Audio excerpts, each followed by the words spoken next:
and I'm really excited about this. We've got Caitriana Steele and Katherine Favor, and we're going to be talking. I think this just kind of takes it home. A lot of us are here. We're going to ask, like, why agroforestry in a warming climate, I think I called it. So anyway, pass this on. I'll get the slides up. Thank you. Last one. If you guys want to stand up and stretch again, I don't blame you. I can introduce myself while we're getting the slides up. My name's Katherine Favor. I am a Climate Hubs and Agroforestry Fellow with the USDA National Agroforestry Center. And I'm here with Caitriana Steele. Do you want to introduce yourself? Hi, yes, I'm Caitriana Steele. I am the current Director for Science, Associate Director for Science with the Southwest Climate Hub, the USDA Southwest Climate Hub. Oh, and I think we have our notes. Here we go. While they get ready, who here have heard of the Climate Hubs? And I can skip over that slide. I see a couple of hands. Well, one of our slides is on the Climate Hubs. Katherine mentioned them. I kind of mentioned them. There's 10 climate hubs representing different regions in the USA. And then there's now one international climate hub. And I'll show you that slide when we get to it. So each of the climate hubs is represented by Forest Service or by the Agricultural Research Service. And they're based at those locations, at those duty stations. So our Southwest Climate Hub is actually based in Las Cruces, New Mexico, at the Jornada Experimental Range, which is Agricultural Research Service. And we cover New Mexico, Arizona, Utah, Nevada, Hawaii, and the US-affiliated Pacific Islands. So we're actually, by size, if you're talking about land area, we cover the biggest area. And if you cut the globe into quarters, we represent both the East and West hemisphere and the North and South hemisphere. So I'm speaking ad hoc here as we get this presentation up. Trying to think of a filler. Katherine. Oh, how did I come to do this work? Well, speaking from my part, I actually came over to the US in 2004 on a 2-year postdoc. And I guess they liked me because I'm still here. So geography background, was working on rangeland systems, looking at state and transition models on rangelands and how they could be mapping ecological states. Fast forward through another postdoc to do with snow melt, nothing to do with rangelands. And then the Climate Hubs are actually formed in 2014. And it was my boss on the rangelands and the snow who was invited to be the Southwest Climate Hub director. And he said, oh, well, why don't you join me? So I became involved in climate change, bit of a baptism by fire. Another thing I can explain actually before we get to the slides is I'm going to be talking a bit about climate change from the National Climate Assessment. So how many people are aware of the National Climate Assessment, the release of the national? Oh, okay, a few hands going up, more than the Climate Hub hands. This is good. So National Climate Assessment was released last year in November, not on Thanksgiving this time.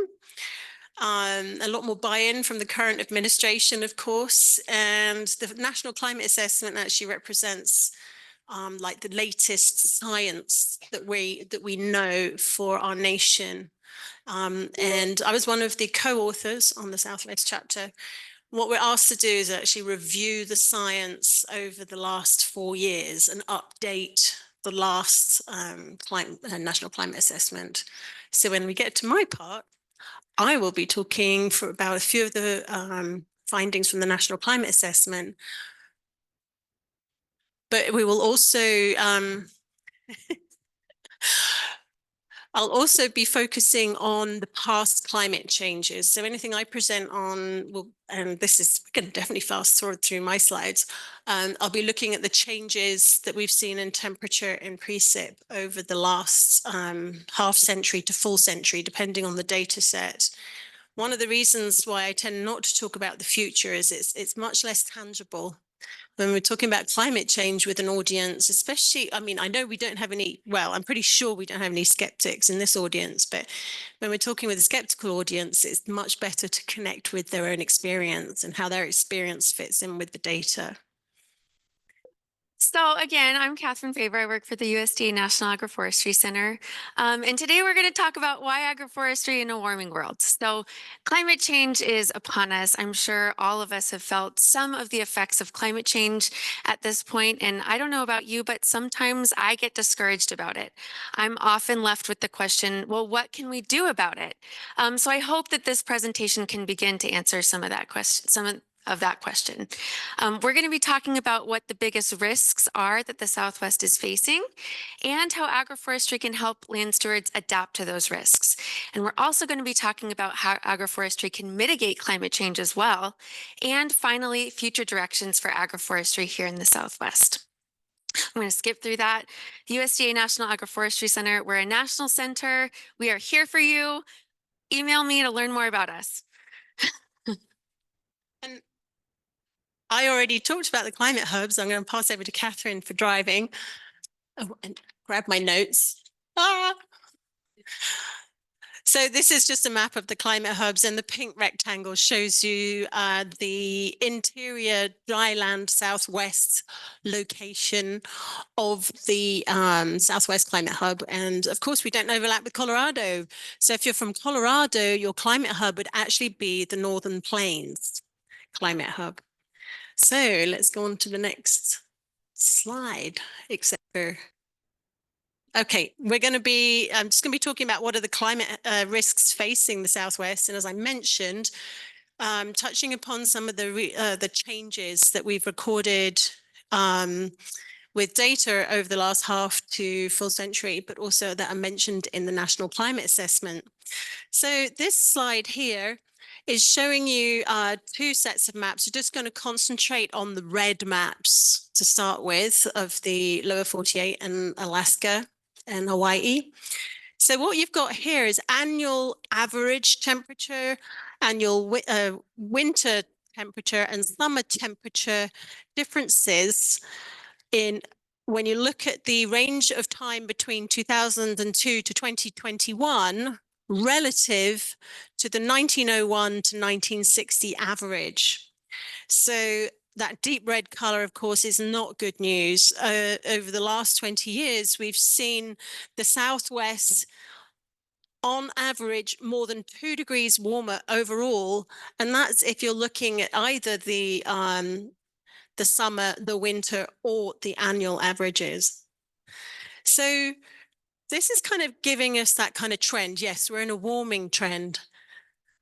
But what about the extreme events? So this map here is showing you on the left side, you've got the change in the number of days at or above 95 degrees Fahrenheit. I mean, here in the Southwest, we're just like, meh, 95, give us 100, give us 110. But yeah, number of days above at or above 95 degrees Fahrenheit on the left. The change in the number of cold days at or above, at or below 32 degrees Fahrenheit in the middle. And then the change in the number of warm nights at or above 70 degrees Fahrenheit. So all of these indicate extreme events. And when we're talking about a period of hot temperatures, such as we experienced last year, the lack of cold days below 32 degrees Fahrenheit, that's going to be impacting things like pests and say your chilling hours on your trees. But one thing that we know is really important here in the Southwest is those warm nights and the recovery we do or don't get when we've got a real big long run of warm nights. And we're seeing across the board that increase in the frequency and intensity of warm nights, which will, of course, have its impacts on human health, animal health, and also anything you're trying to grow. Next one.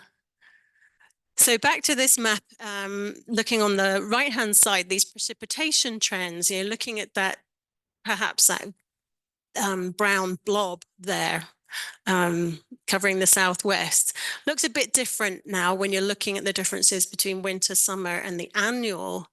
But generally speaking, we are seeing a downward trend in precipitation across the Southwest. Much of the Southwest is getting drier overall. And we're seeing, generally speaking, again, precipitation is around 10 to 15% less now than it was in the period 1900 to 1960. On the next slide, we've got snowpack trends. So the Southwest, sorry, I've got a SWE written down here. So I see SW, I think Southwest. I actually mean snow water equivalent.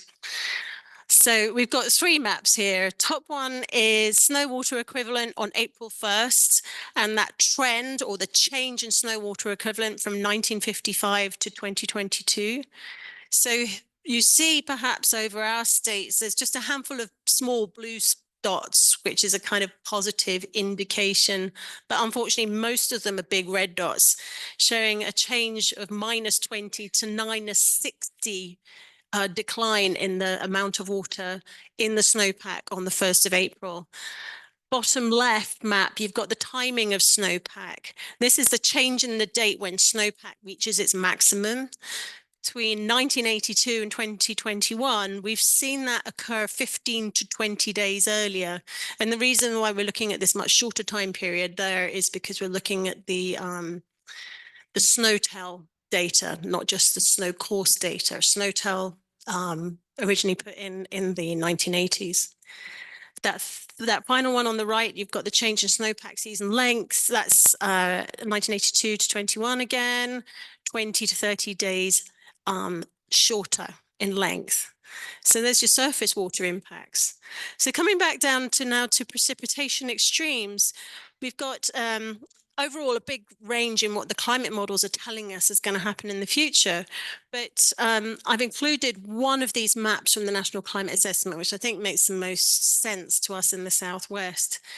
And this map is basically telling us, take the top 1% of days and figure out how much water is falling as precipitation in those top 1% of days. We're seeing more water falling in that top wettest days. So the top 1% of days are even wetter, 17% wetter. And what this is indicating is, in fact, that we, as we probably are witnessing ourselves, that we may be getting drier, but the times when the rain is falling, it's falling in more intense events. So coming up to this last but one slide, this is a slide that shows the change in drought conditions. You're probably aware that we're in a mega drought right now. So a mega drought being a drought that's comparable in length, intensity, and extent as those droughts that we have got data to show that happened in the past. Much of the work has actually been done here at U of A. So equivalent to some of those medieval mega droughts, but warmer. We're much warmer now. So this map is showing you that change in drought conditions across the Southwest based on the long-term average rate of change in the 5-year standardized precipitation evapotranspiration index, or SPEI. Putting that into sort of English, it's basically measuring the difference between precip coming in and water being lost to evapotranspiration. And it's a really good proxy indicator for soil moisture conditions. So in this period, 1900 to 2022, and we're looking at the Southwest again, we've got another brown blob. What a surprise. Not so bad over Southwestern Arizona and parts of Utah. Colorado's not doing too badly, apart from the upper Rio Grande right there. But New Mexico, well, we've had it. But basically, we're seeing conditions getting a lot drier, the soil conditions getting a lot drier. I wanted to draw attention to where it says without adaptations here. So without adaptation, changes will exacerbate the existing water supply / demand imbalances. but without adaptation. So this is where agroforestry is coming in. So looking at this final slide that I've got here, I just wanted to say I've spoken mostly about first order climate changes, but these climate changes occur within the context of the sort of human environment and the natural environment. And we need to consider these human and biophysical contexts with which these first order changes in temperature and precipitation are occurring. So there might be communities harmed by ongoing food insecurity, and we've seen agroforestry address some of that already in presentations today. Urban expansion into productive land, and we're seeing the loss of biodiversity and habitats, but also increasing pressure from pests and diseases. When you're thinking about climate changes, and I know our audience is doing this right now, thinking in the context of this kind of environment that we live in the Southwest, but agroforestry really has a lot to offer in how we adapt to climate change. And this is where I hand to Katherine. Sorry, I've got a bit sweaty on the.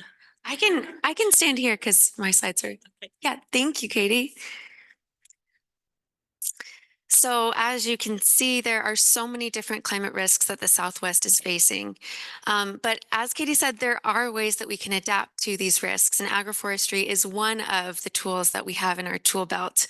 One of the extremes that Caiti introduced is increased temperatures above 95 degrees. And this is a big problem because plants stop photosynthesizing well after 95 degrees. They photosynthesize best between 59 and 95 degrees.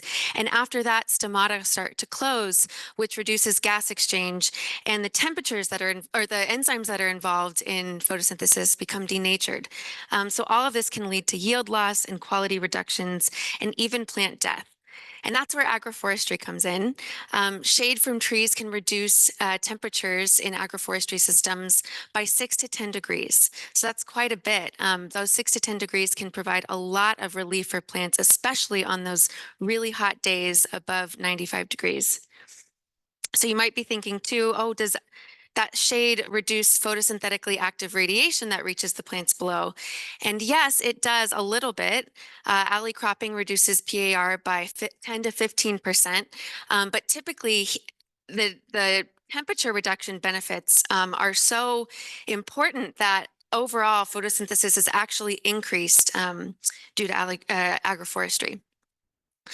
Temperatures can also impact crops through a few other mechanisms as well, and agroforestry can help with that as well. So shade from agroforestry can reduce cell temperature, which improves cell functioning and flavor and quality. Shade from trees protects against crop sunburn and tissue damage. If you're growing fruit in the understory, it can reduce shriveling and raisening, and it also promotes sugar accumulation and acid synthesis, which increase quality. So it's not just crops that can experience heat stress with a changing climate, it's also animals. So animals start to experience heat stress at just 77 degrees. It's already 77 degrees outside, so this is not a high temperature. And when animals do experience heat stress, it can result in reduction in feed intake, slower weight gain, lower milk production, reduced breeding efficiency, and even death. But when you have silvopasture, when you combine trees with forage and animals in a single system, like we see here in this amazing goat silvopasture system at Castle Valley Creamery, we can see big benefits. So silvopasture has been shown to improve cattle weight gain by up to 1.25 pounds more per day than cattle in unshaded pastures. Silvopasture can increase milk yields by up to 17%, and it can also reduce mortality, especially in calves. So a lot of benefits for animals. As Caiti mentioned, another thing that we're dealing with is increased drought and also reduced water availability due to reduced snowpack. And all of the different presentations today have touched on this before, but agroforestry has so many different soil health benefits, and those soil health benefits allow more water to infiltrate into our soils and stay in our soils, and that leads to improved resilience in the face of drought. Trees also exhibit a phenomenon called hydraulic lift. I don't think we've talked about this yet today. They can draw up water from deep in the soil. So their deep roots take up water from those deep soil profiles, and they can actually irrigate it out through their shallower roots to adjacent crops. So that's incredible. They also can form associations with mycorrhizal fungi, which can also transport water to adjacent crops. Now, water dynamics are really tricky. There is also competition that will occur between trees and crops for water, so it's not straightforward. We're still studying this, but overall, farmers have seen benefits when there are trees in their systems in terms of increased drought resilience. Evapotranspiration is also a problem. As we heard earlier today, it's a necessary evil. It does exist, but if it's too excessive, it can be harmful. We don't want a ton of water coming out of our systems. If we can, we want it to stay in our systems as much as possible. So evapotranspiration is influenced primarily by temperature, solar radiation intensity, humidity, and wind, and trees can affect all of these different factors. I don't have time to go into the science of this. I wanted to, but next time we'll dive into the science. As Caiti mentioned, we're also dealing with extreme precipitation events. So it's going to rain less, but when it does rain, it's going to be more intense. And we're already experiencing this. And as we've talked about so much today, trees can really help increase resilience in the face of extreme rains. So one of the problems with extreme rains is that when they happen, we get waterlogging and we get a lot of erosion. But tree roots hold onto the soil, they keep it in place so that it doesn't wash off. Trees also increase organic matter by up to 100%, and organic matter can act like a glue holding soil together, and that also ensures against erosion. At the bottom here, I have a picture of a newly planted alley cropping system on the contour. We've talked a lot about planting on the contour today and how important that is as well. So the way you arrange trees on the landscape is important too. Increased pest pressure is another side effect of climate change that is expected to increase because of these erratic temperature patterns that we're having. Seasons are longer and we don't always experience frosts. And so that can lead to increased pest populations. Growers are often experiencing new pests that they haven't had in the past because pests are migrating. They're in places where they haven't been because of these different temperature changes. And agroforestry can provide a path toward natural enemy pest management. So trees provide habitat for natural enemy bird, bat, insect, and mite populations, and these all can contribute towards natural enemy pest control, reducing reliance on chemical pesticides. There's also something really neat called the dilution effect. So agroforestry can help reduce the incidence of viral and bacterial diseases as well, simply due to the dilution effect. This can happen with any diversified system, but basically when you have multiple different types of plant tissues in a single system, it reduces the likelihood that your vector is going to land on your their target crop tissue. And so that just helps reduce the incidence of bacterial and viral diseases. So that's really neat too. Biodiversity loss is another effect of human activity that goes hand in hand with climate change. And as we've talked about, agroforestry is so neat because you can produce a crop while also providing habitat for wildlife. And if agroforestry were to be implemented on a landscape level, we could connect fragmented habitats. It could form a matrix connecting different wildlife habitats. So there are so many different ways that agroforestry can help us adapt to the effects of climate change. However, no matter what, we're farmers. At some point, we're probably going to experience losses either from climate change or just from weather or from something else. And agroforestry can help us adapt to that too, just by providing a secondary income stream. So I have 3 minutes. We've talked about how agroforestry can help us adapt to the effects of climate change, but it can also help us mitigate climate change. And mitigation is different. Mitigation is when we actually can contribute to slowing down or reducing the severity of climate change. And agroforestry does this in a number of ways. The two primary pathways are either by sequestering carbon or by reducing emissions. So we can either increase the amount of carbon that we take out of the atmosphere and put back into the soil, or reduce the amount of carbon that we're emitting into the atmosphere. And agroforestry does both. First, I want to talk about why it's so great at carbon sequestration. So as we've talked about today, all plants photosynthesize, but agroforestry in particular is really neat at this. All woody perennials are great because they sequester carbon not only into below ground organic matter, but also above ground in the form of woody biomass. So they're sequestering and storing more carbon overall long term.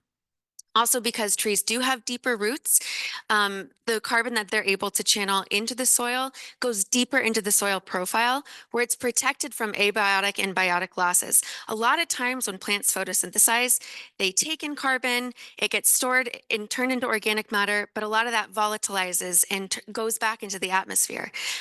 But with trees, a lot of that carbon gets channeled deeper underground and it's protected, so less gets volatilized out. Also, agroforestry extends the growing season of other photosynthesizing crops. For example, with silvopasture, the shade from trees can help forage stay productive through the really hot spells of summer where normally it would stop growing and stop photosynthesizing. So agroforestry can help extend the photosynthesis and carbon sequestration season of other plants.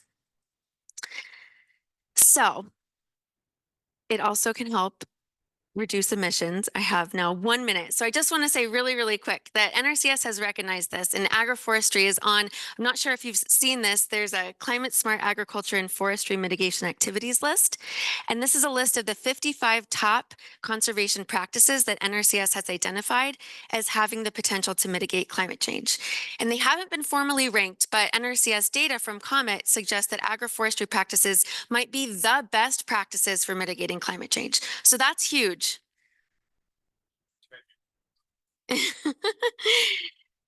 I don't have to have time to get into how agroforestry can help reduce emissions, but in a nutshell, a lot of the emissions from agriculture come from our inputs, the external inputs from energy-intensive fertilizers, energy-intensive pesticides, herbicides, and mows with tractors, tillage from tractors, all the greenhouse gases that we use when we do those activities.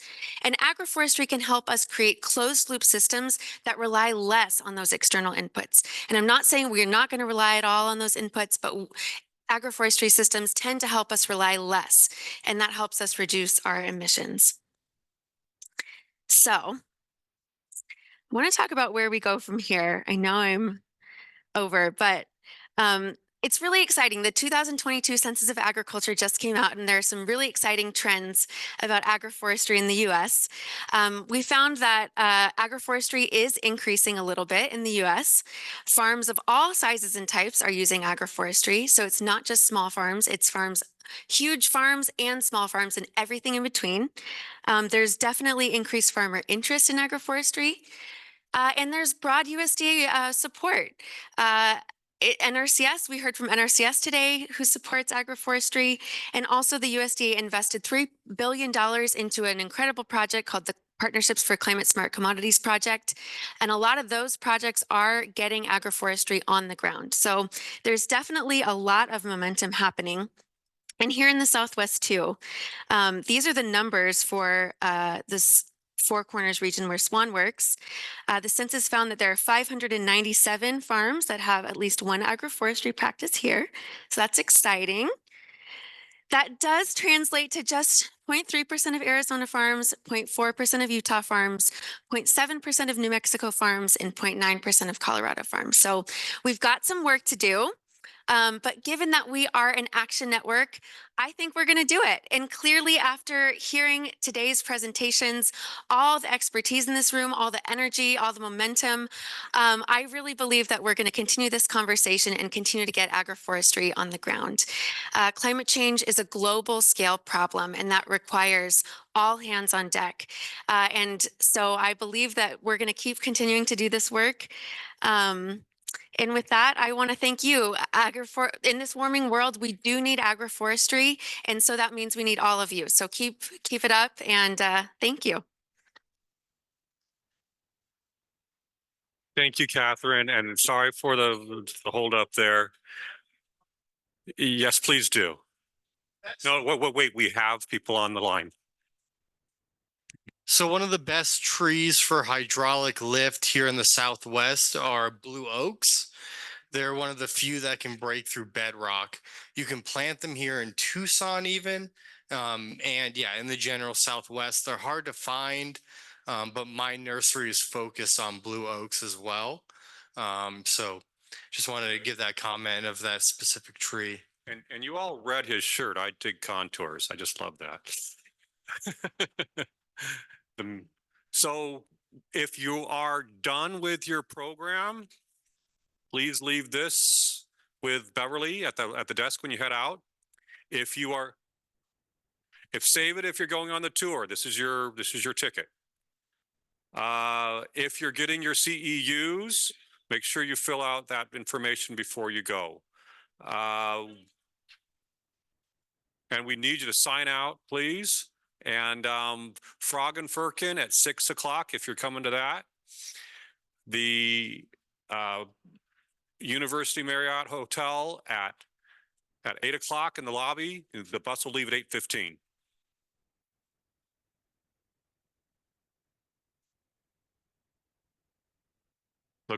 Tell them you're all with Andy Mason. Tell them friends of Andy. Thank you, everybody. Thank you so much to our speakers. You've been amazing.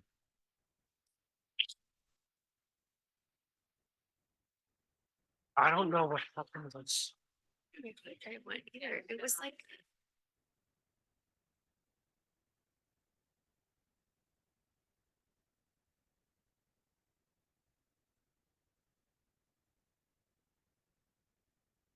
I saw the PowerPoint. I saw it with my own eyes. I don't know what happened. I don't know what happened, but either way it worked out. Thank you. You just nailed it. We're gonna do a webinar. We didn't get through everything. I know. So we'll follow that. Okay. Okay. You agree? Great, thank you. Okay. Yeah. Of course you're looking for challenge. Dan Marsh. Yeah. Good to see you in person. Yeah, and Dr. Mike Gold has told me about you. Yeah. How's the program going? Good. I'm on my get to more classes to go.